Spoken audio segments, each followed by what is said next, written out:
Seluruh fraksi pendukung Dewan Perwakilan Rakyat Daerah Kabupaten Barito Selatan bersepakat menerima rancangan peraturan daerah tentang perubahan anggaran tahun 2022 dan menyetujui raperda itu dibahas pada tahapan selanjutnya.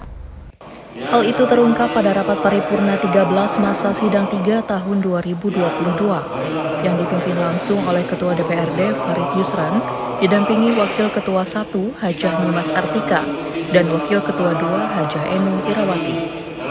Dihadiri PJ Bupati Lisda Aryana, Forkopimda, dan sejumlah kepala SOPD lingkup Pemkab Barito Selatan.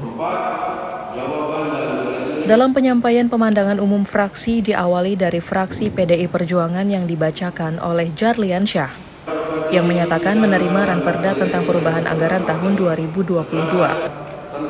Hanya saja fraksi PDI Perjuangan memberikan sejumlah catatan kepada pemerintah, yakni meminta kepada pemerintah, utamanya kepada Dinas Pekerjaan Umum Perumahan Rakyat, agar segera memperbaiki Jalan Soekarno-Hatta yang mengalami kerusakan sangat berat, tepatnya di sepanjang Desa Sababila. Terlebih sudah sering terjadi kecelakaan akibat rusaknya jalan tersebut. Selain itu, PDI Perjuangan juga menghimbau kepada pemerintah agar menggelar pasar murah atau pasar penyeimbang dalam mengendalikan inflasi akibat kenaikan harga BBM saat ini. Sedangkan dari fraksi Gerakan Demokrasi Amanat Keadilan yang dibacakan Rahmatur Rahman, meminta kepada pemerintah supaya segera mengalirkan listrik di 26 desa yang ada di Barito Selatan. Selain itu juga membuat jembatan penghubung antar desa Sampudau dan Bintang Kurung. Tak hanya itu, fraksi Gerakan Demokrasi Amanat Keadilan juga mengharapkan honor Ketua RT dan Ketua RW dapat ditambah yang sebelumnya Rp150.000 menjadi Rp250.000. Sedangkan 3 fraksi pendukung dewan lainnya antara lain fraksi Golkar, fraksi PKB, dan fraksi Nasdem Pembangunan Berkarya juga menerima ranperda tentang perubahan anggaran tahun 2022 yang disampaikan PJ Bupati Barito Selatan pada paripurna 12 masa sidang 3 tanpa memberikan catatan. Sementara itu, Ketua DPRD Barito Selatan Farid Yusran usai memimpin rapat paripurna menuturkan, pada rapat paripurna 13 masa sidang 3 itu mengagendakan pemandangan 5 fraksi pendukung dewan terhadap rancangan peraturan daerah tentang perubahan anggaran tahun 2022 yang diajukan oleh PJ Bupati Barito Selatan. Dikatakan juga seluruh fraksi pendukung dewan menerima raperda itu.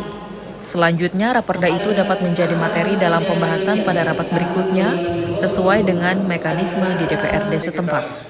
Melaksanakan rapat paripurna dengan 2 agenda sekalian. Yang pertama adalah pendapat Badan Anggaran terhadap kemarin ranperda yang diajukan oleh Bupati, oleh Ibu Piji. Gitu. Kemudian juga sekaligus menyampaikan pemandangan umum fraksi terhadap ranperda tersebut. Dan hasilnya tadi seperti yang kita dengar, bahwa artinya itu semua menerima untuk diteruskan ke tahapan berikutnya dalam mekanisme pembahasan ranperda di DPRD. Besok mulai pembahasan. Setelah mendengar dan mencermati pendapat Badan Anggaran seluruh perangkat daerah Kabupaten Barito Selatan yang terbaik, Ketua DPRD juga menyampaikan ranperda itu segera dilakukan pembahasan melalui rapat gabungan komisi. Dia juga berharap pembahasan ranperda itu agar cepat selesai, kemudian dapat diparipurnakan dan dapat disahkan menjadi perda Kabupaten Barito Selatan. Dari Buntok, Tim Liputan Redaksi Barito News melaporkan.